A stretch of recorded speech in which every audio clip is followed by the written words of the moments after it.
par ici. Je suis de retour. Ça fait longtemps que j'ai pas enregistré un petit épisode de podcast. Alors, moi et ma sinusite, on dit coucou. Parce que si je parle du nez, c'est normal, je suis malade. Mais je voulais enregistrer cet épisode. Alors, comme vous avez vu dans le titre, on va parler d'hypersensibilité. C'est un gros sujet parce que là j'ai plein de trucs à dire. J'ai écrit l'épisode juste avant et il y a pas mal de trucs à dire. Donc je pense qu'il va être long mais hyper intéressant. Enfin j'ai vraiment plein de trucs. Donc ça va être cool. Du coup en premier, qu'est-ce que l'hypersensibilité? Donc l'hypersensibilité, comme moi je l'entends, c'est vraiment ressentir les émotions beaucoup plus fortement que les autres. Donc, peu importe, la colère, la tristesse, la joie, l'angoisse, le sentiment amoureux, etc. C'est vraiment très, très fort, enfin plus fort que d'habitude, que normalement, entre guillemets, mais on va en parler. Donc, voilà. Pour moi, mes débuts, avant que je sache que je suis hypersensible, j'ai pas été diagnostiquée par un psy, mais j'ai lu beaucoup, je me suis beaucoup documentée, etc. Et c'est vraiment, je me retrouve dedans. Donc voilà. Donc au début, je savais pas que j'étais hypersensible, mais je savais que j'étais très sensible, très émotive. Mais souvent les gens ils comprenaient pas pourquoi j'étais comme ça, et moi non plus. Mes réactions, mes sentiments, etc. C'était très très flou. Donc au collège, je me suis fait harceler par une bande de filles. Et pareil là, mes émotions, ils étaient un peu en accord, enfin comment dire, un peu montrées du doigt, voilà. Ou dans le sens, j'étais toujours trop. Et d'ailleurs, je vais vous en parler juste après. Mais j'étais toujours trop, donc j'étais trop émotive, trop collante, je parlais trop. Enfin, il y avait toujours ce sentiment d'être trop qui reste quand même pour une petite du collège, enfin voilà, où on est toujours trop. Et donc à la fin, on essaye de s'effacer un peu. Je pense ce qui est normal entre guillemets, parce que si on vous le répète, au final, on voudrait rentrer dans le moule d'arrêter d'être trop. Et donc ça fait référence aussi à la newsletter de Amal Tahir. Je suis abonnée et justement cette semaine c'était le sujet de la newsletter, être en trop, et dans le sens où on a le droit d'être trop en fait. Être trop c'est être soi-même quoi. Pas besoin de se réduire pour vivre, pour être soi-même. Mais ça au collège c'est un peu compliqué puisqu'on se construit. Donc pour moi c'était... je me résignais à rentrer dans la case et c'est tout. Donc vu que j'étais trop, j'essayais de ne plus être trop. Donc notamment au niveau de mes émotions. Tout ça, ça a duré le collège où je me suis construit.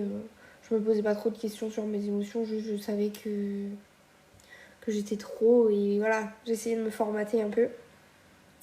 Puis après, je suis rentrée au lycée et en fait, j'ai lu un livre, donc c'est le livre de Fabrice Midal, Suis-je hypersensible? Et en fait, ce livre, il a résonné en moi. Je me suis vraiment retrouvée dedans, dans le sens où tout ce qu'il décrivait un peu, je me retrouvais pas dans tout, parce que je pense que chaque hypersensible est différent, et justement, il le dit, il y a plein de formes d'hypersensibilité pour tout le monde, pour chaque hypersensible, quoi. Mais je me retrouvais dans beaucoup de propos, et du coup, je me suis dit, en fait, c'est peut-être ça que je comprenais pas dans mes émotions, c'est que ils sont hyper développés, je suis hypersensible en fait. Donc et ça m'a vraiment fait du bien de mettre des mots, du coup, sur mes mots MAUX. Et c'est là où je me suis... en fait, ça m'a soulagée de me dire que j'étais pas anormale, entre guillemets. Que j'étais pas toute seule à être comme ça et que je ressentais beaucoup de choses, mais c'était pas grave. Je pouvais les ressentir.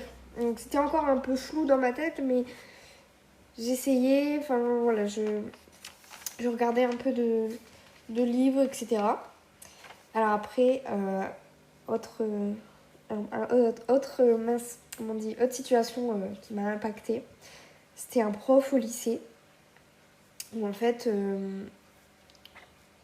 qu'est-ce que je veux dire, il supportait pas, enfin déjà il était très misogyne, voilà, mais il supportait pas que je pleure, etc.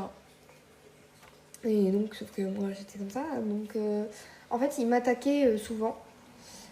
Et jusqu'au jour où il a écrit sur le tableau en parlant de moi. Donc je sais plus si je pleurais exactement à ce moment-là, mais du coup il a écrit au tableau pleurnicheuse ou un truc comme ça. Et il parlait de moi et directement je me suis mise à pleurer forcément. Et je l'ai vraiment très mal pris parce que c'était quand même devant toute la classe. Bon, ils ont pas trop...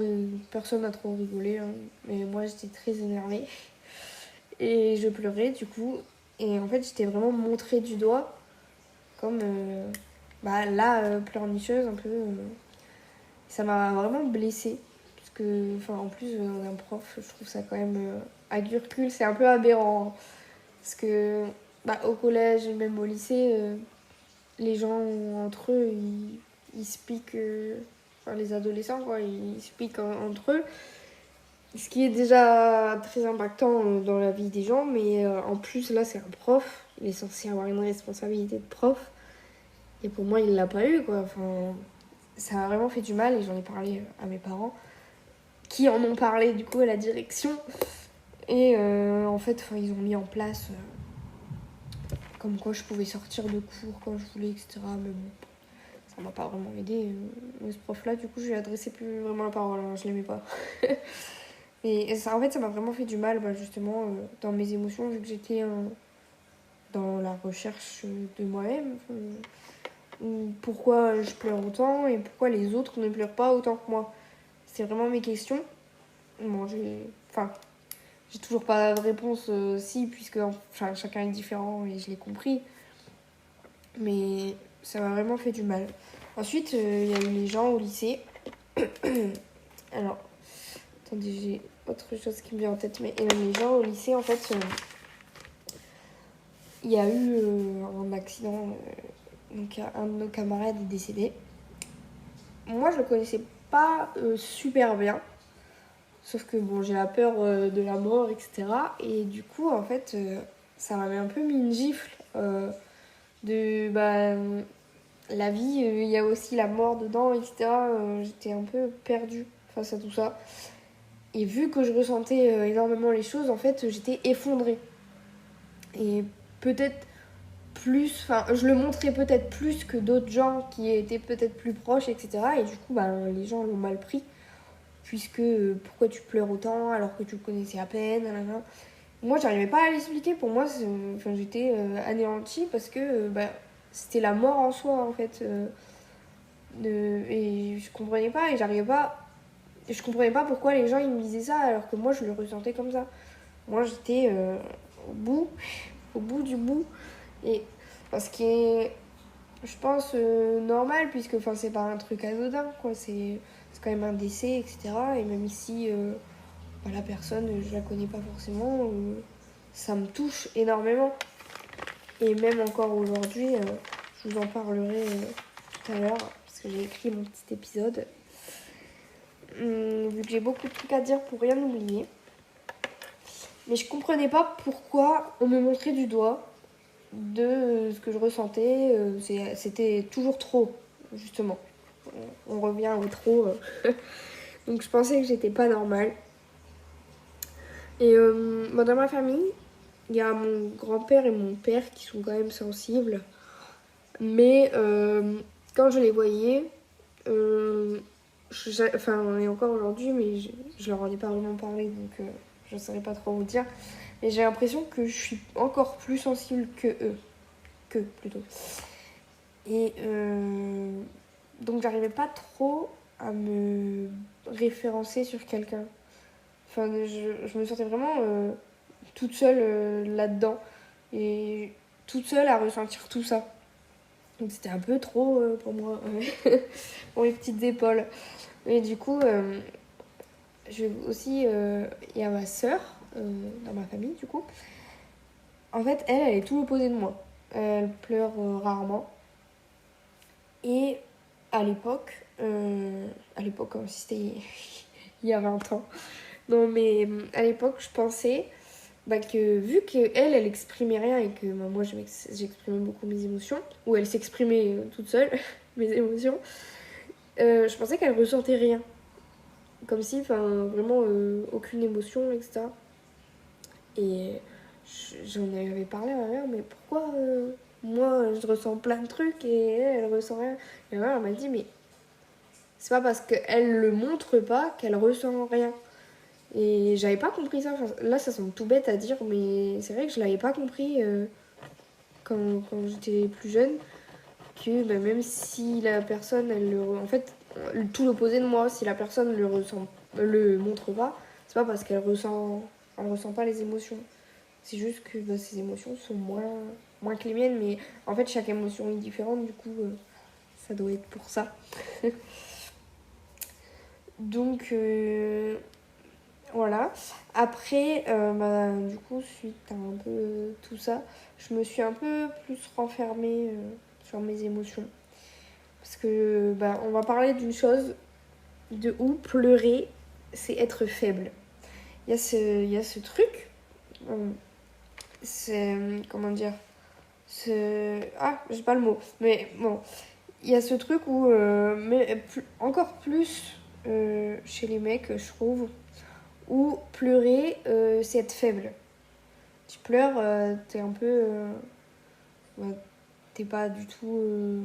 comment dire, t'es pas fort. Enfin, en fait, d'où la faiblesse et la force. Pleurer, ça impacte ce truc-là. Mais du coup, moi, je pensais que j'étais faible. Enfin, ce petit être tout faible qu'on doit protéger à tout prix. Et ça, c'est non. Parce que même si je suis hypersensible, je peux entendre les choses. En fait, c'est juste que mes émotions, elles vont s'exprimer. S'il y a quelque chose à dire, je préfère que quelqu'un me le dise. Même s'il sait ou elle sait que ça va me rendre triste. Et oui, je vais être triste, mais c'est juste que je vais vivre mon émotion. Il ne faut pas juste me préserver de tout et n'importe quoi sous prétexte que je suis hypersensible. Donc je pensais que j'étais faible. Et je me suis souvent dit, et je me le dis encore, et je me fais taper sur les doigts par mon copain, et je me dis que je suis nulle. Et ça, c'est vraiment un truc que j'ai du mal à me détacher. Où je me dis que je suis nulle, que je suis un peu bonne à rien, et bonne qu'à pleurer. Je suis très dure envers moi-même, mais c'est ce que je ressens des fois. Il faut que... Enfin, c'est dur à le faire, mais il faut que j'arrête de me dire tout ça, parce que l'image, je dirais jamais ça de quelqu'un, donc pourquoi le dire de moi-même? Et j'en ai conscience, mais c'est un long chemin à parcourir. Donc j'ai longtemps voulu contrôler mes émotions. C'est vraiment le mot contrôler. Mais j'ai appris que c'était en fait, j'arrivais pas à les contrôler. C'était impossible de me dire là j'ai envie de pleurer, non je pleure pas. C'était pas possible pour moi. Impossible à faire. Donc c'est pas la bonne chose. En fait, j'ai appris qu'il faut les accepter tout simplement et vivre l'émotion. Parce que en fait, si j'ai déjà essayé du coup de les contrôler, de retenir un peu mes larmes, même si j'ai les larmes aux yeux, ça se voit, mais de pas fondre en larmes. Et en fait, au final, mes émotions, elles s'accumulent, hop, petit à petit, et en fait, à la fin, j'explose, et je vais faire une crise de larmes pour, aucune raison, entre guillemets, ou un tout petit truc qui va appuyer, en fait, sur tout ce que j'ai retenu, et là, bah, c'est fini. Je le faisais souvent quand j'étais plus jeune, où justement je gardais tout et je voulais tout garder, enfin tout contrôler pour pas pleurer devant les gens, pas nanana, etc. Et pas que les gens me voient pleurer, ouais. Et du coup, j'ai explosé en fait à un moment. Mais il y a souvent ce truc que je me dis où c'est pas le bon moment de pleurer. Sauf que malheureusement, en fait, je peux pas gérer ça. Si là, quelqu'un va me dire quelque chose et que mes larmes arrivent, je me le dis, mais c'est pas le bon moment. Enfin, mais, entre guillemets, le bon moment pour moi, ce serait être dans mon lit et toute seule et pleurer, voilà. Mais malheureusement, là, il y a 15 personnes autour de moi et c'est pas le bon moment. Mais j'arrive pas à gérer ça. Et en fait, je peux pas gérer mes émotions. Faut juste que je les accepte. Mais c'est dur, c'est très dur. Donc, j'ai beaucoup de mal à pleurer devant les gens, je vous l'ai dit. Et en fait, c'est parce que je trouve, même si c'est pas le malveillant, dès que quelqu'un pleure ou dès que je pleurais, en fait, il y a beaucoup de monde d'un coup qui viennent autour de moi. C'était surtout au lycée, du coup, qui viennent comme ça autour. Et en fait, je me sens oppressée. Et ça me met dans un état de stress pas possible. Et qui me posait beaucoup de questions. Qu'est-ce qu'il y a, qu'est-ce qui va pas, etc. Sauf que quand je pleure, j'ai souvent du mal à parler. En fait, j'ai ce truc. Et j'arrive pas du tout. J'ai pas encore le... Je sais pas pourquoi ça me fait ça. Mais j'arrive pas à parler. Enfin, ma parole est coupée. J'ai une boule dans la gorge et c'est impossible pour moi de prononcer quelque chose. Et souvent, dans mon entourage, etc., en fait, ça énerve. Parce qu'on va me poser des questions, et pas forcément sur pourquoi je pleure, mais sur une situation en particulier, par exemple dans une dispute, etc. Et en fait, je suis incapable de répondre. Et du coup, je reste muette. Et je comprends que ça peut être agaçant, mais en fait, la solution, c'est de communiquer et de dire, là, à ce moment-là, j'arrive pas à parler. Pour moi, c'est impossible. Enfin, quand ça va mieux, du coup. Mais il me faut un peu de temps pour pouvoir répondre. Mais du coup, forcément, si la personne en face, elle comprend pas ce que j'ai, elle va se dire, tu te fous de ma gueule. Enfin, tu réponds pas. Réponds, non, à un moment donné. Est-ce que je comprends totalement? Mais du coup, il y a ce truc-là, ouais, où ma gorge est coupée. Mais sinon, c'était... je parlais des questions. Et je trouve ça vraiment oppressant. Et même si les gens sont pas malveillants, en fait, j'ai peut-être pas forcément non plus envie d'étaler toute ma vie sur pourquoi je pleure, etc. Et il y a aussi ce truc où si je leur dis pourquoi je pleure, ils vont dire ah mais c'est que pour ça. Donc par exemple, je vais me mettre dans un état pas possible, enfin pleurer énormément pour un petit truc entre guillemets. Pour eux, ça paraît dérisoire, alors que pour moi, je l'ai ressenti comme ça, donc ça me paraît un peu une montagne. Et oui, je pleure pour ça, mais c'est pour ça aussi que j'avais du mal à en parler. Oh, je me suis étouffée, enfin j'ai toussé là, c'était quelque chose. Mais donc je disais que j'avais du mal à en parler. Alors ensuite, il y a eu ma meilleure copine. Bon, c'est plus ma meilleure copine, enfin on se parle plus actuellement. Mais au lycée, où lors d'une de ma rupture, d'une de mes ruptures, où j'étais très dépendante émotionnellement. En fait, j'avais confiance en elle, donc je l'avais appelée forcément en pleurs, lui dire... Enfin, j'avais envie de lui parler, quoi. Ça fait du bien de parler quand ça va pas. Donc lui dire ce qui allait pas, etc. Et vu qu'on n'avait pas le même mode de fonctionnement émotionnellement, en fait, elle voulait absolument que je me dise tout de suite, allez, c'est bon, ça va mieux, je pleure pas pour un garçon. Et hop, c'est bon, on arrête de pleurer, je vais de l'avant et basta. Sauf que pour moi, c'était impossible. Et aujourd'hui, je me rends compte qu'en fait, c'était impossible parce que j'avais besoin de vivre mon émotion. On parle de deuil amoureux et c'est un peu ça. Même si ça va peut-être être moins long qu'un deuil pour un décès, etc. c'est quand même une étape à faire. Et moi, j'avais besoin de vivre mon émotion, de rester dans mon émotion, de la ressentir et qu'elle passe seule, même si ça peut prendre longtemps ou pas longtemps.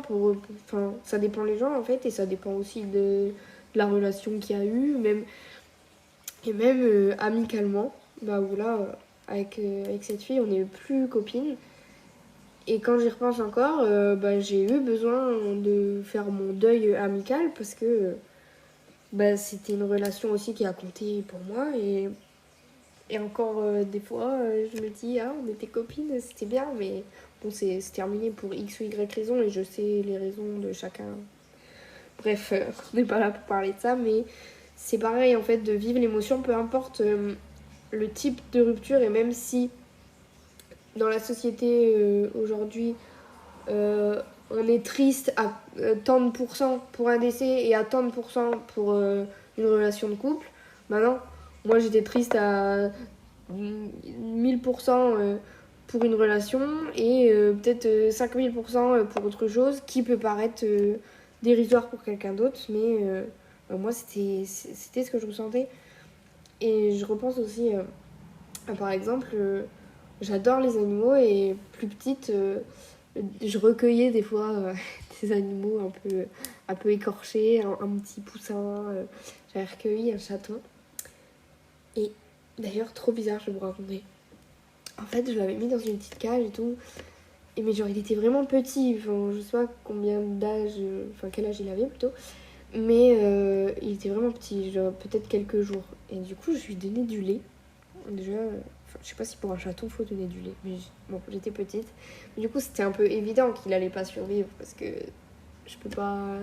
Je suis pas une maman chat. Mais j'étais vraiment déjà hyper attachée à lui. En fait, bah, je lui avais dit bonne nuit et tout. Ouais, truc trop mignon quoi.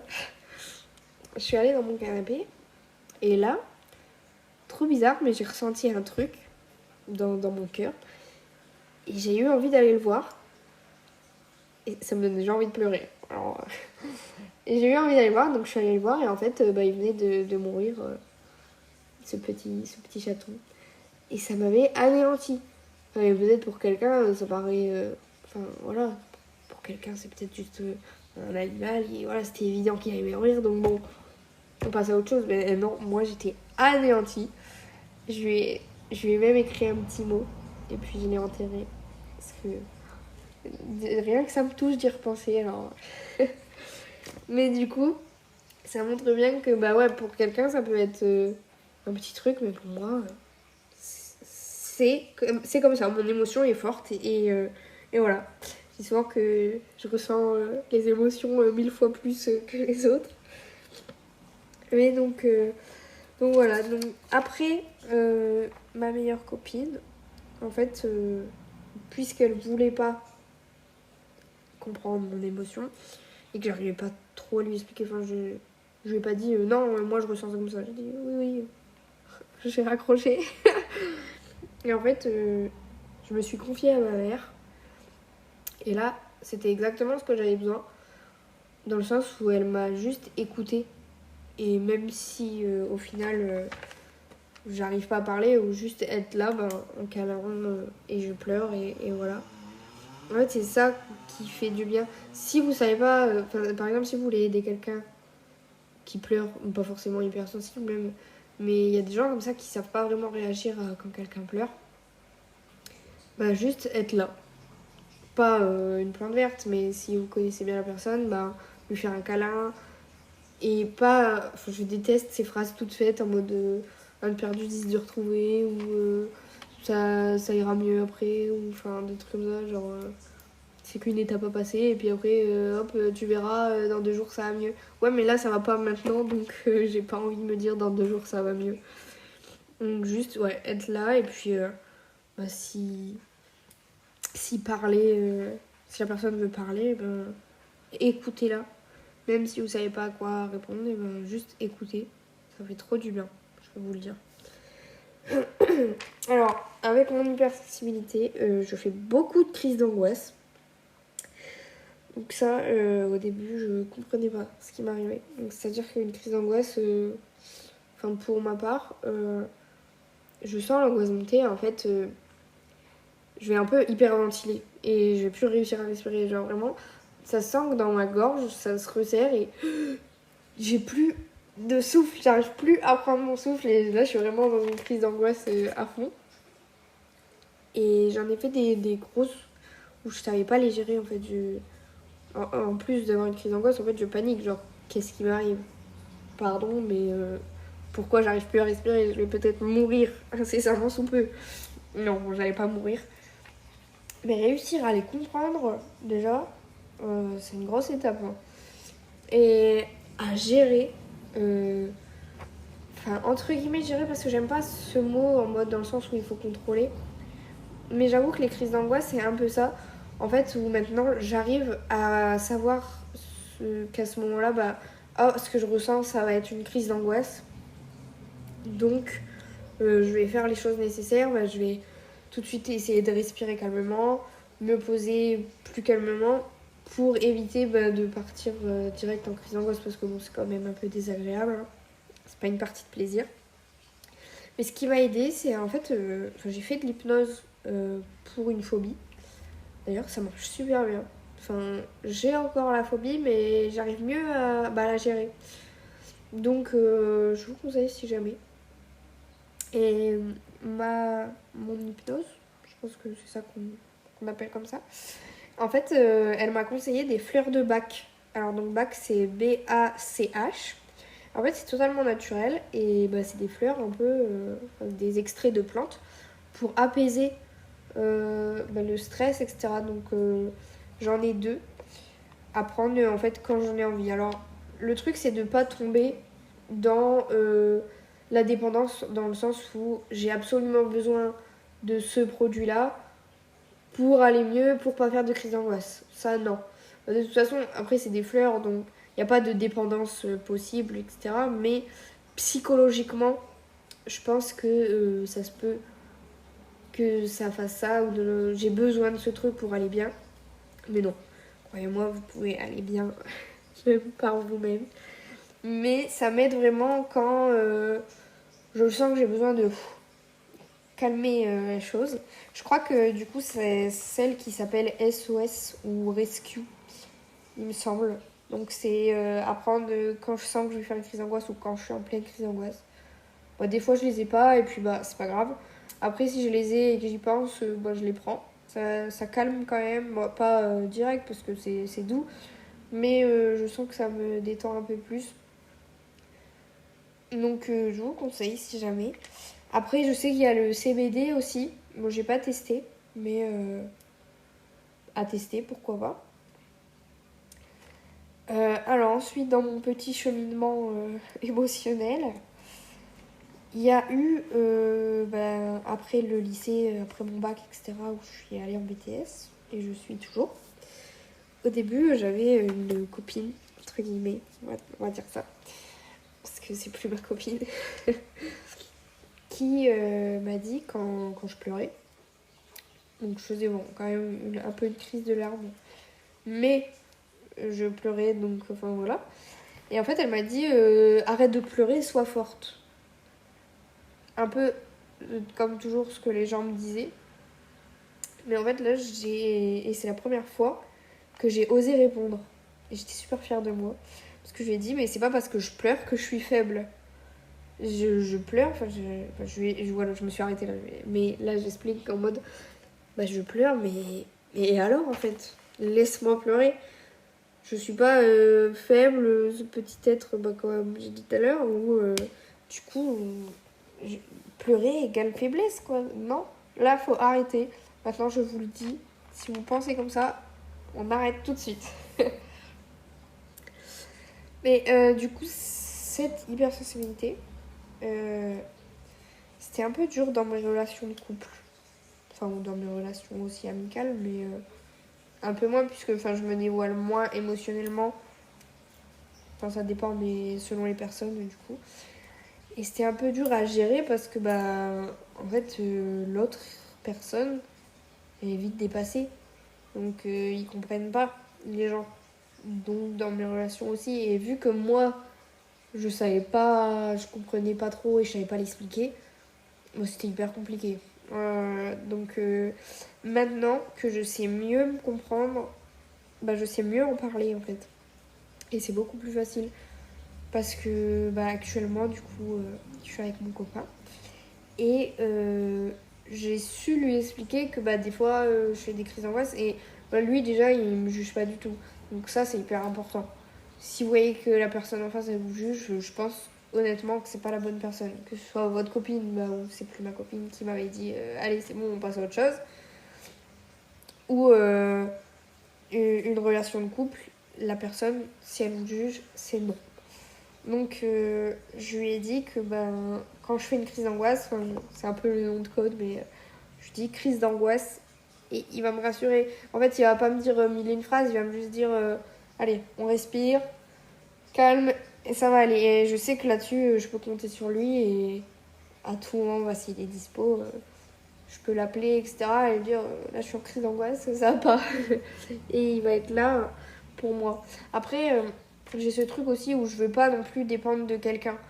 Qu'à chaque fois que je fais une crise d'angoisse, je dois m'appeler quelqu'un pour m'aider. Donc j'essaye des fois de me dire, allez, je m'en sors par moi-même et ça fonctionne. Juste forcément, on va dire que c'est plus simple de se reposer sur quelqu'un, je trouve. Mais essayer parce que moi, je souhaite pas du tout. Mais par exemple, si même votre ami, votre copain, votre copine, ou même vos parents venaient à disparaître en claquant des doigts, non, mais à venir à plus être dans votre vie, et ben il faut savoir gérer tout seul ces crises d'angoisse. Donc voilà. Mais s'entourer, hyper important. Et attendez, j'arrive plus à me relire.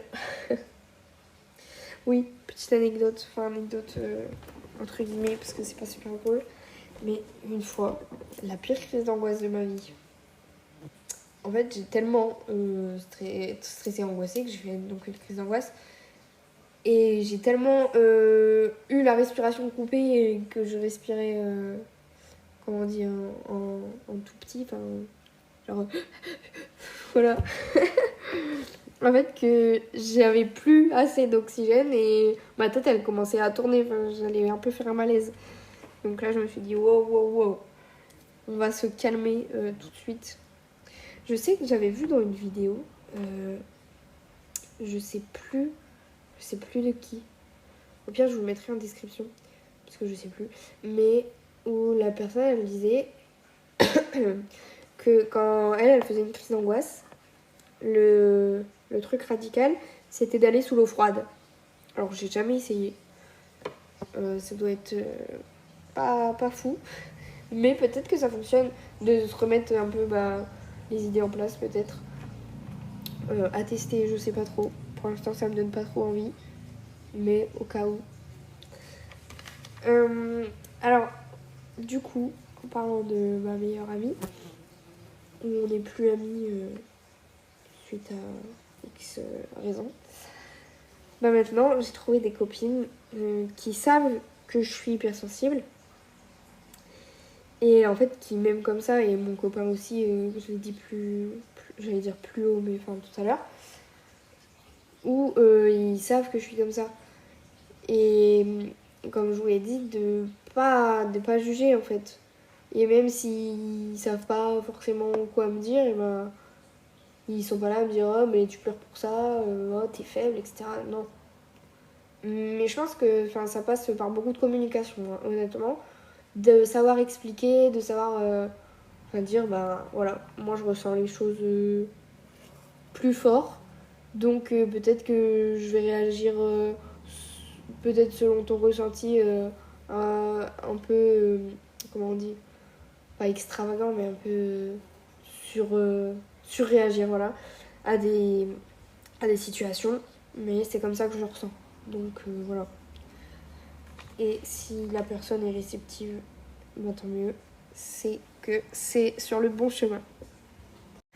Bon, je vais pas vous dire qu'aujourd'hui j'accepte mon hypersensibilité de ouf, que je vis trop bien avec. C'est faux. Donc je vais vous dire ce que j'aime pas. Des fois je me dis pourquoi je suis comme ça. Honnêtement, je pouvais pas être normale, même si du coup, en fait, il n'y a pas de normalité, mais c'est dur à se le dire des fois. Ce que j'aime pas, c'est que j'ai l'impression d'être une enfant. Donc je me mets à pleurer et je suis un peu une crise de larmes comme les enfants. Et en fait, ça m'énerve parce que je me dis, enfin merde, j'ai 19 ans, j'en ai pas 6 quoi. Mais il faut réussir à se le mettre dans la tête. Mais c'est un peu dur, j'avoue. Et j'aime pas pleurer devant les gens. Bah, je vous l'ai dit, en fait, des fois, j'arrive à contrôler, entre guillemets, où genre je me dis non, pleure pas maintenant. Mais genre pendant 2 secondes. Par exemple, là, il y a une personne qui va me dire quelque chose. Ok, j'attends qu'elle ait fini. Hop, je m'en vais. Et je vais pleurer dans mon coin. Donc c'est vraiment... j'arrive un peu à contrôler, mais pas longtemps. Où je m'éloigne pour pleurer. Mais c'est un peu dur. Mais le truc, c'est que, bah, par exemple, aujourd'hui, ça m'est arrivé. Des fois, j'arrive à savoir quand j'ai pleuré, mais là, aujourd'hui, mais pas du tout. Mes larmes, elles sont arrivées comme ça. Hop, une lettre à la poste, bonsoir, on se présente. Ça me fait rire. Bref, et en fait, c'était devant des personnels de mon lycée, des gens qui travaillent à mon lycée, voilà. Donc je suis en BTS, mais c'est dans un lycée, si vous n'avez pas compris. Et bref, cette personne m'a dit quelque chose, et en fait, j'ai même pas vu que mes larmes arrivaient. Je me suis mis à pleurer instant. Mais du coup, je ressens moins une honte qu'avant. Bah ouais, voilà, en fait, c'est vraiment le sentiment de honte. Je ressens moins ce truc-là, mais en fait, je me dis, mais putain, merde, je me mets à pleurer en 2 secondes, quoi. La personne, elle peut me dire, hop, un truc, et ça y est, c'est fini. Ouais, après, j'ai pas pleuré, enfin, une crise de larmes, voilà. J'ai 2-3 larmes, mais pour moi, en fait, c'est déjà 2-3 larmes de trop. Et autre anecdote, où j'étais dans le train, et il y avait une fille trop mignonne, en fait, je me suis mise à pleurer. Voilà, c'était vraiment crise de larmes. J'ai appelé mon copain. Je faisais pas vraiment une crise d'angoisse, mais vraiment crise de larmes. Je pleurais. J'ai appelé mon copain et du coup, j'arrivais pas à m'arrêter. Enfin, j'avais besoin de pleurer, c'était sûr. Et en fait, il y a une fille. Je sais pas quel âge j'avais, enfin, je pense qu'elle avait à peu près mon âge. Elle est venue, elle m'a donné un paquet de mouchoirs et elle a dit tiens, je sais plus si elle a dit ça me fait de la peine. Mais enfin, je l'ai pas pris mal parce que voir quelqu'un pleurer, enfin voilà, on va pas se dire elle pleure, on s'en fout. Mais dans le sens où elle a pas été intrusive, ah bah pourquoi tu pleures, ah machin, alors en plus je la connaissais pas donc voilà. Mais genre trop mignonne juste de m'apporter des mouchoirs parce que j'en avais pas. Et franchement, ça m'a touchée. Voilà. Donc petite anecdote. Ce que j'ai appris, c'est qu'il faut que j'essaye d'accepter. Mais j'ai écrit c'est un long chemin semé d'embûches. Parce que on peut le voir sur les réseaux, mais même pour la confiance en soi physique, etc., d'accepter son corps et tout, c'est un peu le même cheminement dans le sens où accepte-toi, etc. Et je suis hyper d'accord avec tout ça. Mais le truc, c'est que c'est plus facile à dire qu'à faire, ça c'est sûr. Et je pense que tout le monde est d'accord. Mais déjà, se le dire, tu vois, dans ma tête où je me dis je suis nulle, etc., de changer en fait ma façon de penser et de me dire je vais arriver à accepter, je vais arriver à vivre avec et pleurer c'est pas grave, c'est pas être une enfant, etc. Changer vraiment son état d'esprit, je suis sûre que ça peut faire la différence. Même si là aussi c'est un peu plus dur à faire, mais dès que par exemple je me dis je suis nulle, je me dis non, je suis pas nulle et je pleure, c'est pas grave. Et je pleure, ça me fait du bien. C'est ça qu'il faut réussir à se dire. Autre truc, je sais pas trop si c'est un truc d'hypersensible, mais bon, vu que je parle de moi, je vais vous le raconter. En fait, le truc, c'est que je pense énormément. Donc je remets beaucoup de choses en question. De tout et n'importe quoi, hein. On va se le dire. Mais en fait, c'est hyper déstabilisant des fois de tout le temps avoir le cerveau qui se pose des questions, de tout le temps... Enfin, ça tourne, ça carbure à fond de balle. Et en fait, mes questions, elles restent parfois sans réponse. Donc j'ai mis des exemples, donc pourquoi je suis comme ça. Et j'aimerais être normale. C'est ce que je me répétais souvent. Et des fois, je me le dis encore, mais j'essaye vraiment de plus penser comme ça. Mais c'est un peu dur, hein. Mais il faut se dire qu'il n'y a pas de normalité en fait. C'est dur à assimiler, mais c'est vrai. Chaque être humain est différent et chacun a sa façon de réagir émotionnellement différemment du coup. Autre anecdote en rapport du coup avec toutes ces questions que je me posais et que je me suis trouvée mais pas du tout normale. En fait, c'est à la naissance de ma nièce, donc c'était à 3 ans. Vraiment le jour de sa naissance où j'ai appris qu'elle était née et tout. Tout le monde était super content, voilà, c'est un heureux événement comme on dit. Mais en fait, moi, d'un coup, je sais pas, j'ai ressenti plein d'émotions différentes. En fait, j'ai été chamboulée. C'est vraiment le mot. Et j'arrive même pas à expliquer. Je sais pas, ça a été... d'un seul coup, je me suis posé plein de questions. Donc, par exemple, mais pourquoi il y en a qui naissent alors qu'il y en a d'autres qui meurent, etc. Enfin, c'était vraiment... wow. Et même moi, je comprenais pas ce qui m'arrivait. Et je me suis mise à pleurer, du coup, mais de... En fait, j'avais besoin d'être isolée, donc direct, je suis partie m'isoler. Et ma famille n'a pas compris en mode qu'est-ce qui lui arrive. Et moi non plus, je comprenais pas. Mais je pense que, je sais pas, c'est des phases de la vie où je sais même pas encore pourquoi je me suis posé toutes ces questions, mais ça m'a chamboulée. Enfin, c'était la première naissance que je vivais, donc peut-être. Et j'ai pas encore. Et ça me fait peur d'ailleurs, parce que j'ai pas encore vécu de décès proche. Donc, pas le jeune homme du lycée où j'étais pas vraiment proche. Mais déjà là, ça m'avait chamboulé. Et ça me fait peur de me dire comment je vais réagir. Mais bon, j'essaye de pas trop y penser. Parce que sinon, je vais stresser en avance. Donc, ça va être double dose de stress, ça va pas le faire. Mais il y a ce truc aussi, souvent, où je vivais un peu dans le futur. Enfin, comme ça paraît un peu n'importe quoi. Mais dans le sens où, en fait, je me posais plein de questions sur... comment dire, qu'est-ce qui va se passer par exemple à cet événement là, comment la personne elle va réagir à ce truc là, c'était vraiment plein de questions. Et du coup, j'en avais parlé à ma mère et en fait je me faisais un sang d'encre pour des choses qui n'allaient peut-être même pas arriver et je me rendais pas compte. En fait, ça tournait et je m'en rendais même pas compte. Et comment dire, elle m'a dit, mais en fait, tu vis pas le moment présent du coup. Je suis tout le temps dans la réflexion de qu'est-ce qui va se passer après, comment la personne va réagir à ça, qu'est-ce qui... Enfin voilà, c'était vraiment une angoisse de tous les jours. Mais j'avais réussi à régler ce problème-là. Et j'avoue que en fait là en ce moment ça me saoule un peu parce que des schémas que j'avais avant, donc par exemple se poser 1000 questions, etc. Il y a des trucs qui sont en train de revenir alors que j'avais travaillé dessus et c'était passé. Du coup, j'ai un peu l'impression de reculer dans mon avancement, tout ça, dans ma construction et tout.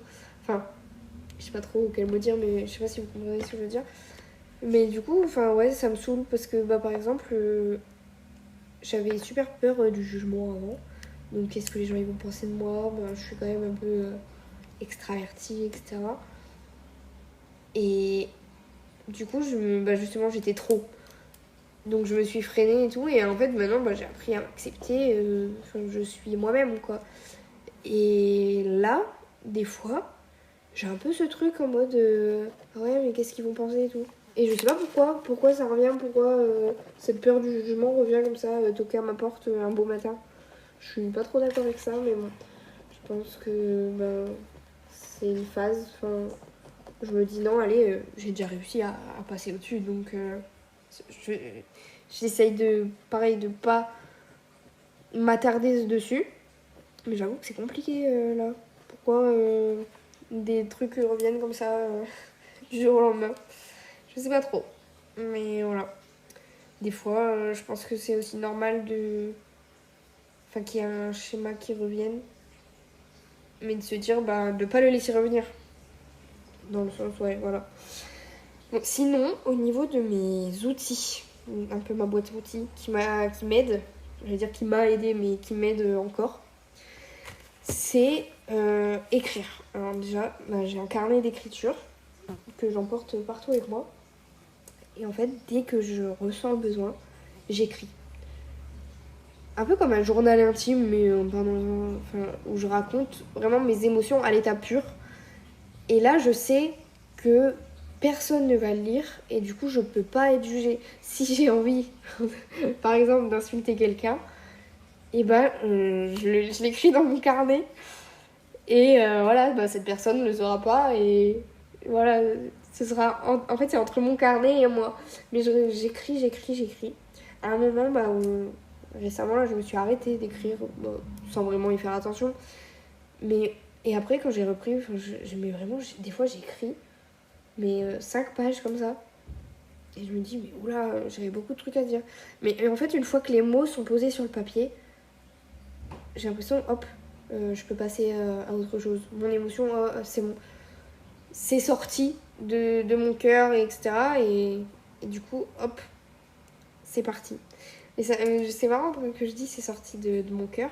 Parce que ça me fait penser au nom du podcast Avec le cœur. Parce que c'est vraiment comme ça que je vis en fait. Avant, enfin, c'est un peu. C'est entre. Faut réfléchir, enfin, faut prendre soit le choix de ta tête ou le choix de ton cœur. En fait, moi, c'est toujours mon cœur qui prend le dessus. Donc, je sais pas. J'ai jamais de choix un peu rationnel. Enfin, je pense que c'est comme ça. C'est toujours des choix émotionnels. Peut-être que c'est pas forcément bien. Mais c'est mon cœur qui dirige. Ça, c'est tout le temps. Deuxième petit outil qui peut aider, c'est de voir un ou une psy pour parler. Donc j'avoue que moi, j'ai pas trop le budget et j'ai pas sauté le pas. Ça me fait un peu peur. Avant, j'allais quand j'étais plus petite parce que j'étais en fauteuil roulant à un moment. Et du coup, c'était un peu dur à gérer vu que j'avais 10 ans vis-à-vis des autres enfants et tout. Et j'allais parler à mon médecin. Donc c'était pas une psy en soi, mais c'était ma médecin. Et ça me faisait vraiment du bien. Mais depuis que je suis plus en fauteuil, j'ai perdu ce truc. Et ça me fait un peu peur ouais, de me reconfier à quelqu'un que je connais pas. Mais peut-être que ça peut faire du bien justement vu que la personne, on la connaît pas. Donc, et je sais pas. J'ai pas encore sauté le cap. Mais du coup, en parler, pourquoi pas, c'est ce que je fais avec un ou une amie, son copain, sa copine, ses parents, pour juste parler.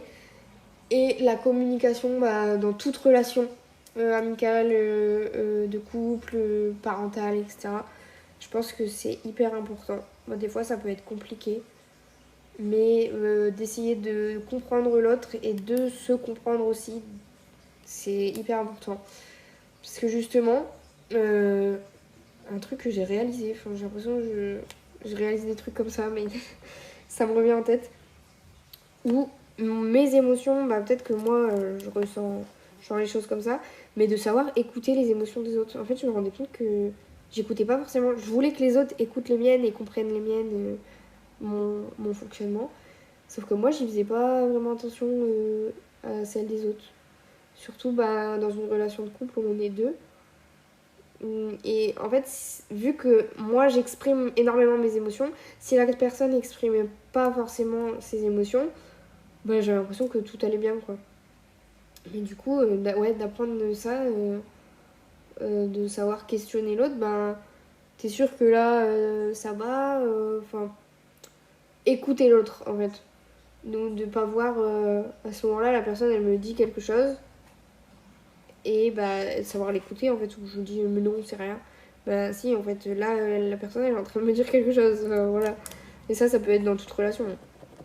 Et, et voilà, apprendre, savoir s'écouter, mais écouter aussi les autres, c'est important. Autre outil qui m'a aidé, c'est de plus regarder les infos. Alors, ça peut paraître bizarre, mais vraiment les infos, moi, ça me met dans un état. En fait, dans le sens où il y a, je sais pas si vous vous rendez compte, mais si vous prenez un peu du recul dans les infos, c'est que des trucs négatifs. Il y a la guerre, il y a des morts, il y a le dérèglement climatique, où on le voit très fortement, avec les inondations, les canicules et tout. En fait, les infos, c'est à peu près que ça. Et moi, ça me met dans un cercle, une bulle de mauvaises choses, où j'arrive plus. Mais du coup, mais la dernière fois, ça faisait longtemps que j'avais pas regardé les infos. Déjà, ça me stresse énormément, du coup. Et en fait, j'ai vu qu'un petit avait perdu ses parents, je crois, dans la guerre, un truc comme ça. Déjà, les journalistes l'interrogeaient. Et donc, lui, en pleurs. Alors, je me dis, mais c'est horrible. Enfin, comment tu peux interroger quelqu'un comme ça? Moi, je pourrais pas être journaliste, voilà. Et je pourrais pas non plus être psy parce que je pense que je pleurerais avec les gens. Donc, bon. Mais du coup, ça m'a direct anéanti et j'ai pleuré direct. Mais des fois, le soir avant de dormir et tout, en fait, il y a ça qui tourne dans ma tête et ça va pas. Donc, ouais, j'ai arrêté de regarder les infos. Et même sur les réseaux sociaux, Twitter, je pense essentiellement, où je suis des comptes good vibes. Parce que si. Je veux pas voir des vidéos de trucs de meurtre et tout. Je sais qu'il y a des trucs comme ça des fois sur les réseaux, et surtout sur Twitter. Et non, moi je peux pas. Je suis désolée, mais c'est trop pour moi. Il y a aussi les films d'horreur.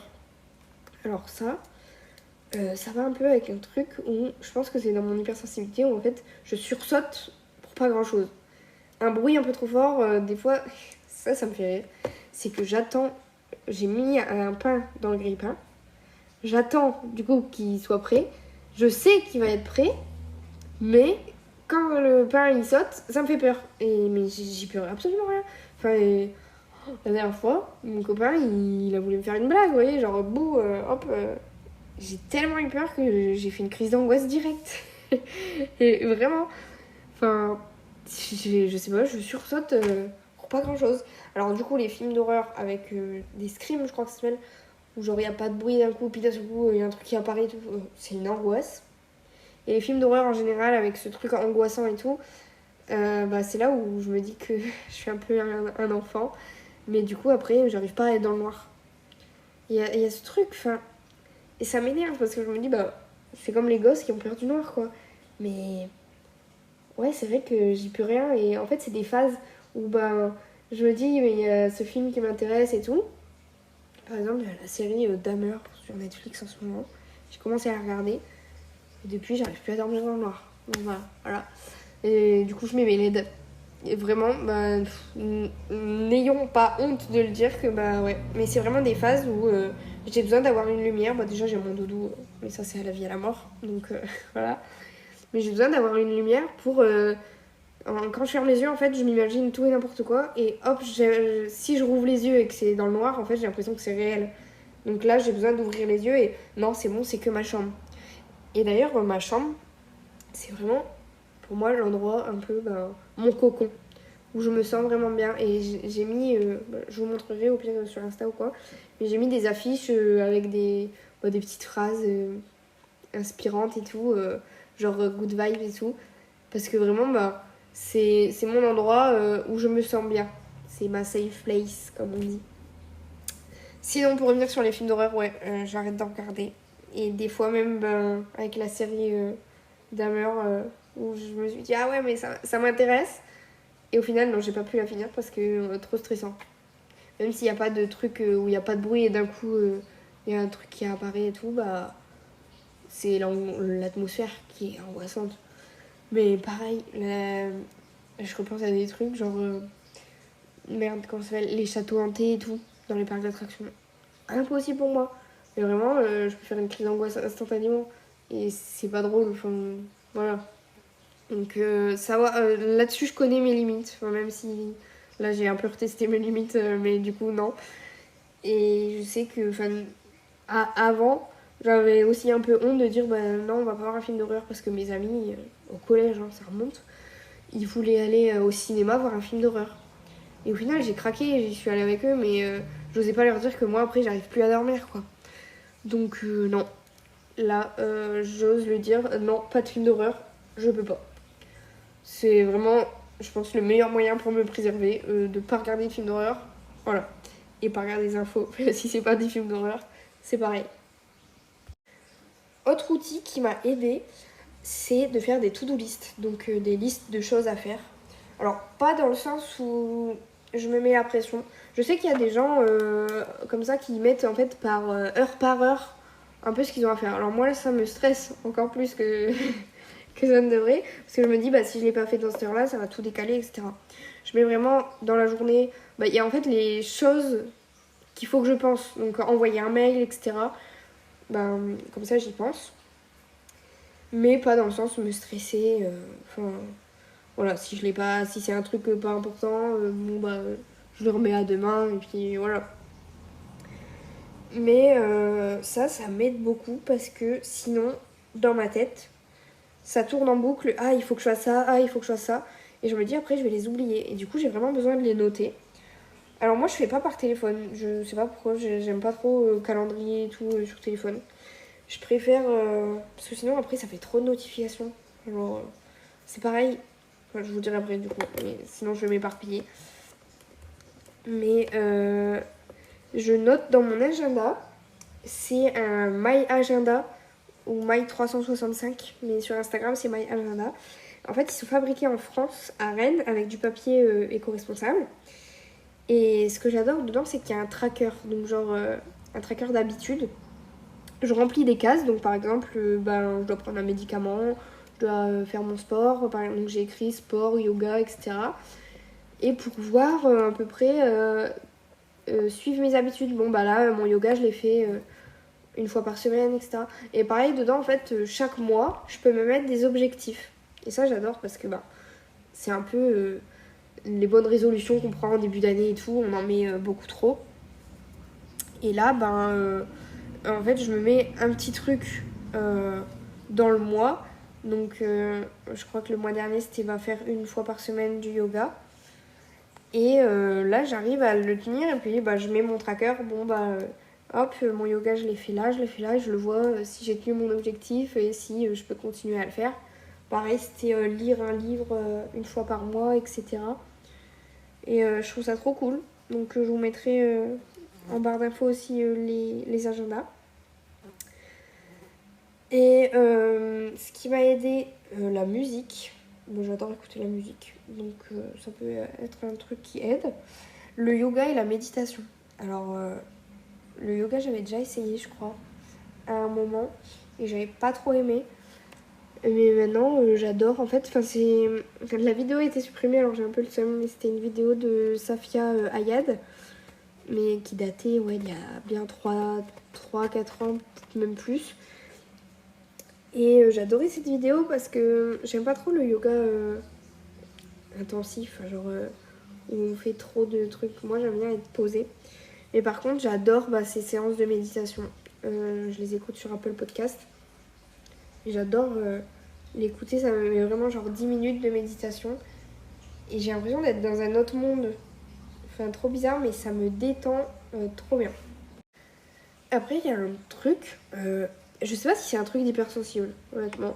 Je connais pas trop d'hypersensible, alors j'en ai pas parlé. Mais moi, j'en ai parlé avec mon copain, qui du coup, lui, est pas hypersensible. Et je me suis rendu compte qu'en fait, je pensais que c'était tout le monde qui avait ça, mais en fait, non.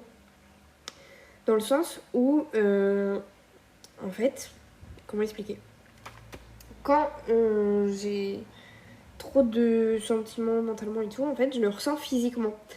Et je sens que ça me fait un point, mais vraiment dans mon cœur, où j'ai l'impression d'étouffer, enfin d'être enfermée. dans ma respiration et tout. Pas en mode de crise d'angoisse, mais en mode un point qui reste et qui persiste sur le long terme. Et j'avais déjà eu ça avant. C'était dans une relation où en fait je me levais tous les jours et j'avais ce point. Et je comprenais pas pourquoi. Et en fait, j'allais pas bien mentalement, mais je le savais pas. Enfin, je le mettais un peu de côté, quoi. Je me disais, bon, ça passera. Et pareil pour ce truc, je me disais, oh, bizarre, mais ça passera. Et au final, je me suis rendu compte que c'était à cause de ça, parce que j'étais dépendante affective déjà, donc je dépendais énormément émotionnellement des gens. Si la personne me disait vert, je pensais vert. Si elle me disait bleu, je pensais bleu. Voilà. C'est un peu comme ça. Et je faisais pas attention à mes émotions et à mon ressenti. Je mettais vraiment les sentiments des autres avant les miens. Donc là, c'était au lycée. Et je me suis rendu compte que non, en fait, mon avis et mes sentiments comptent aussi. Et j'avais ce truc dans la poitrine, dans le cœur, qui persistait, mais je savais pas, vraiment, je savais pas. Et j'en parlais pas parce que pour moi, c'était rien. Et au final, c'était pour ça.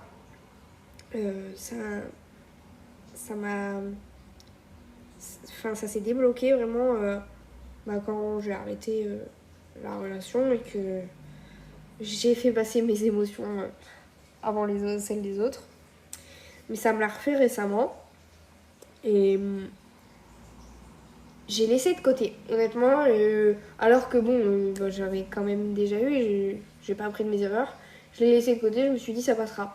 Et au final, c'est pas passé. Et j'ai eu une longue communication, une longue discussion et tout, qui m'a permis en fait, de mettre des mots.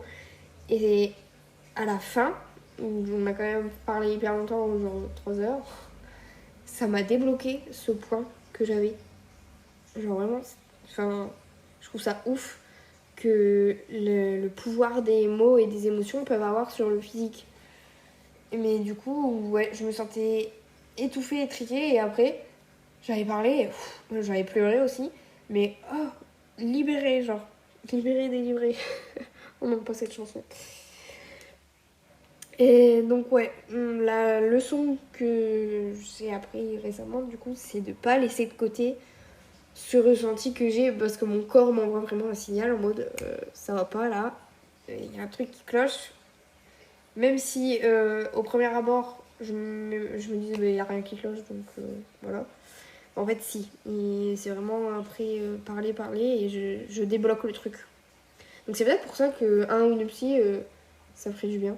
Mais bon, pour l'instant, voilà. Donc, ouais, vivre l'émotion. C'est vraiment écrit dans mon petit épisode là, de pas mettre de côté l'émotion. C'est ça qu'il faut, enfin, il faut tendre vers ça, vers l'acceptation de l'émotion et de vivre l'émotion, pas essayer de la contrôler et de la diminuer parce que sinon, en fait, elle a besoin de s'exprimer. Et l'émotion, si l'émotion est forte et plus forte que les autres, et c'est comme ça et puis c'est pas autrement. Un truc que j'adore, ça me fait rire, mais quand je suis triste, j'adore mettre des musiques tristes, justement pour vivre l'émotion. Et genre, c'est un peu cliché, mais des fois, je me retrouve dans les paroles. Et big up, du coup, à J'oublie tout de Jul. Et j'adore l'écouter quand je suis triste. Et à chanter à tue-tête. Je sais pas, ça me fait... ouais, je vis mon émotion là, dans ma musique. Mais du coup, au contraire, quand je suis joyeuse... par exemple, je mets À la folie de Julien Carmel, il me semble que c'est comme ça son prénom. Et je suis à fond dedans et je danse parce que je vis ma joie à travers la musique. Ça me fait rire. Quelques livres qui m'ont aidé. Donc il y a le livre Plus égale plus de Léna Mafouf. Je l'adore ce livre et j'adore Léna. C'est vraiment une icône. Non, mais ce truc plus égale plus, non, c'est le livre toujours plus. Mais du coup, plus égale plus, donc penser positif, ça amène du positif. Donc semer des petites graines de positif. Et même par exemple, j'ai dit 2 fois par exemple, n'importe quoi. Faire un compliment à quelqu'un, etc. On apporte du positif et du coup, ça nous renvoie du positif directement. Genre, j'adore faire plaisir aux gens, leur faire des surprises et tout, leur montrer que je les aime. Gros cœur. Parce que je vois la joie que ça leur apporte et tout, et ça m'apporte de la joie aussi à moi-même, du coup. Donc voilà, un peu on donne, mais on reçoit aussi dans ce qu'on donne. Il y a le guide du self-care de Amal Tahir. Alors ça, c'est un livre hyper fort émotionnellement. Parce que vraiment, ça nous pose des questions sur ce qu'on ressent. Donc par exemple, décrire sa plus grande peur, etc.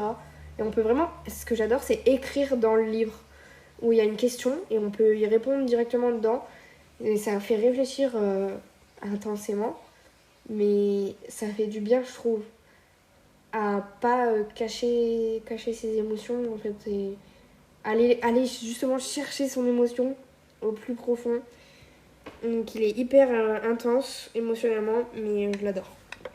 Ça me donne envie de le relire. Alors après, il y a un podcast et un livre. J'ai pas encore commencé le livre, donc c'est Hyper sensible et hyper sereine de Margot Vincent. Margot Coaching sur Instagram. Je l'ai pas encore commencé, mais on peut aussi écrire dedans. J'ai feuilleté quelques trucs. Il y a aussi des questions et tout. Voilà. C'est pour comprendre ses émotions, son hypersensibilité. Et j'adore son podcast du même nom, Hypersensible, hyper sereine. Et son Instagram aussi. Donc je vous le conseille. Et du coup, je vais commencer ce livre là. Et je vais voir ce que ça donne. Mais je pense que je vais bien aimer. Alors ensuite, j'ai souvent ce truc de qu'est-ce que les autres vont penser si je pleure. Mais donc petit conseil de moi à moi, si j'ai envie de pleurer, je pleure. Et si quelqu'un a quelque chose à dire, me juge, c'est que c'est pas la bonne personne, que ce soit amitié, relation, etc. Enfin vraiment, justement avant où j'écoutais pas mes émotions. Là, j'écoute mes émotions et si la personne me dit oh, arrête de pleurer pour ça, non. Je vais taper du poing sur la table. Mais avant, j'avais très peur de dévoiler mes émotions à cause de ça. Parce que j'avais peur du jugement, en fait. J'avais peur d'être chiante, d'être trop, de pas être acceptée. Du coup, je ne montrais pas que j'étais pas moi-même, en fait. Et maintenant, si on m'aime comme ça, c'est super, sinon c'est dehors. Parlons des règles et du SPM, donc syndrome prémenstruel, du coup la phase avant les règles, où il y a les... Comment on appelle ça? J'ai plus le mot. J'ai dû mettre en pause parce que je retrouvais pas mon mot. Mais du coup, les hormones qui rentrent en jeu, où là, c'est l'anarchie. Là, il y a tout qui part en vrille. Où je suis vraiment à fleur de peau quand j'ai mes règles. Mais plus qu'en étant hypersensible, c'est... Ouh. Par exemple, anecdote, la dernière fois, au magasin, j'ai eu envie de pleurer parce que j'ai vu... Mais vraiment envie de pleurer, c'est pas... c'est mignon. Si j'ai les larmes aux yeux. Parce que j'ai vu un mini fromage de chèvre. Mais il était tout petit, genre, trop mignon. Et j'avais mes règles, donc j'étais en SPM. Et j'ai eu envie de pleurer, mais ça m'a fait rire du coup. Parce que c'est insensé, quand même. Au bout d'un moment, pleurer pour un mini fromage, voilà. Mais voilà, ça m'a fait rire. Mais alors, tous les films, les livres que je regarde, du coup les livres que je lis, que j'ai mes règles ou non, ça finit en chialade, ça c'est sûr. Parce que en fait, je vais être direct touchée. En fait, c'est ça. Je vais être direct touchée par les émotions des autres. Et il y a ce truc où, avant, je n'osais pas dire que j'étais comme ça. Mais en fait, je ressens direct les émotions des autres. Et les émotions des autres vont être, du coup, les miennes. Si quelqu'un est super triste, dans un film ou dans la réalité, je vais être direct touchée vraiment dans mon cœur. Je le ressens. Et ça va devenir, je vais être aussi triste de son émotion. Enfin, voilà. Mais du coup, par exemple, la dernière fois, j'ai vu une vidéo sur un papa militaire qui retrouvait sa petite fille. Mais alors là, c'était je pleurais comme jamais. Eux aussi, du coup. Et du coup, un autre truc, genre un papa, en fait, il avait... bon, je sais pas trop l'histoire, mais il avait recueilli, je crois, un enfant et tout. Il l'avait éduqué, etc. Et genre, à la vingtaine, il lui donnait les papiers d'adoption, comme quoi, bah, il devenait, entre guillemets, enfin, officiellement, son père adoptif. Et ils étaient hyper émus, enfin, genre, ils pleuraient et tout, mais du coup, moi aussi. Forcément, c'était trop émouvant. Mais ouais, il y a ce truc où je ressens les émotions des autres. Je sais pas comment l'expliquer. Mais même à mon travail, etc. Enfin, en fait, si quelqu'un va me confier quelque chose, bah, je suis direct touchée par le truc. Voilà. Donc, j'ai vu la dernière fois sur Instagram, c'était une image sur les hypersensibles où on dit souvent on est des éponges. Voilà, comme ça, même moi ça me paraît un peu quoi, genre what the fuck. Mais l'image, elle avait grave décrit ce truc et je me suis hyper reconnue dedans. Et en mode, donc c'était une éponge. Alors, par exemple, bon, c'était illustré un peu de façon enfantin. Mais par exemple, il y avait une cuillère qui venait pleurer, il y avait un autre truc qui venait pleurer et tout. Donc du coup, l'éponge, vu que ça, même une éponge dans la réalité, sa principale fonction, c'est d'absorber l'eau. Donc là, elle absorbait les émotions des autres via leurs larmes. Et quand, je sais plus, l'ami de l'éponge est venu lui dire ça va, donc l'éponge a dit oui. Et là, son ami l'a pris dans ses bras. Et bon, en appuyant sur l'éponge, elle s'est mise à enlever l'eau, quoi, à pleurer. Mais du coup, en fait, c'était vraiment illustré en mode, au final, tu dis que ça va, et puis on va te prendre, mais vraiment, moi, on peut me prendre dans les bras comme ça, et je vais me mettre à pleurer si ça va pas, quoi. En fait, direct, les émotions qu'on a absorbées des autres, hop, on appuie dessus et ça va ressortir direct. Mais ça me fait penser, en fait, des fois, ma mère, elle me dit ça va et tout, je lui dis oui. Puis il y a juste à insister un tout petit peu, t'es sûre? Et là, je me mets à pleurer parce que ça allait pas, mais j'osais pas forcément le dire. Et au final, après, je pleure, j'en parle et tout, et puis ça va mieux. Mais pas garder trop ces émotions pour soi. Sinon, ça garde trop. Ça explose à un moment. Et du coup, maintenant, je comprends un peu mieux comment je fonctionne. Même si, je pense que j'ai encore beaucoup de choses à apprendre. Mais j'essaye de m'accepter et d'arrêter d'être trop dure avec moi-même. Ça, c'est vraiment le truc. Et pareil, quand je vous dis de vous entourer des bonnes personnes, par exemple, mon copain, dès que je lui dis que je suis nulle, il me dit direct non. Non, t'es pas nulle, non, on dit pas ça. Enfin, non. Voilà. On dit pas ça. Mais ouais, on essaye d'être bienveillant envers soi-même. Ça, c'est hyper important. Et en fait, du coup, je pense que tout ça, ça joue énormément sur ma confiance en moi, sur le fait de m'accepter, d'accepter qui je suis et d'accepter que moi, je ressens les choses comme ça, en fait. Mais voilà, je pense qu'il y a encore du chemin.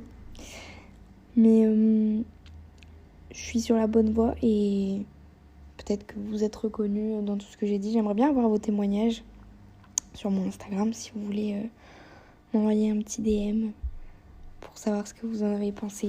Peut-être que vous savez pas encore, vous êtes au début, entre guillemets, de cette compréhension, de cette réflexion, de tout ça.